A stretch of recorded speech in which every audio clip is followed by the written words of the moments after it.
Hapa tuko kwenye eneo la gate la Mamire ambalo lango hili lipo upande wa magharibi mwa hifadhi ya taifa Tarangire na liko umbali wa kilomita 24 kutoka Babati mjini.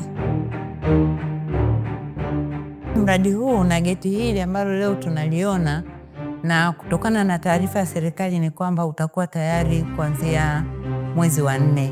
Kwa hiyo tunatarajia watalii wengi watapita kupitia njia hii kupitia mkoa wa Manyara katika wilaya ya Babati. Mtalii yeyote sasa anaweza kutoka Dar es Salaam akatua Dodoma kupitia SGR au kama ni ndege, anachukua gari tu. Ni rahisi kutoka Dodoma kuja Manyara wilayani Babati na kufikia katika eneo letu hili. Pekee tunamshukuru Mheshimiwa Rais kwa kutuletea mradi huu, mradi ambao umeleta manufaa makubwa kwa mkoa wetu wa Manyara na hususan kata yangu ya Mamire ambayo tunakuwa wanufaika wa kwanza pindi ambapo mradi huu utaanza kutekelezwa na utalii utakapoanza kwenye eneo hili.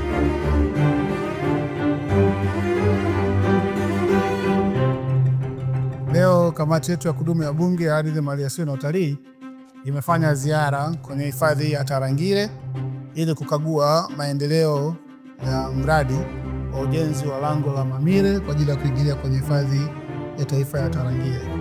Kwa ujumla tumetumia nafasi yetu kukagua mradi huu, na sisi kama kamati ya Bunge tunaipongeza serikali kwa uamuzi wa kufungua geti hili kwa sababu linakwenda kuboresha na kuongeza utalii kwenye hifadhi ya Tarangire. Kwa tunaipongeza serikali ya Daktari Samia Suluhu Hassan kwa kubuni, lakini kwa kuamua kutekeleza mradi huu.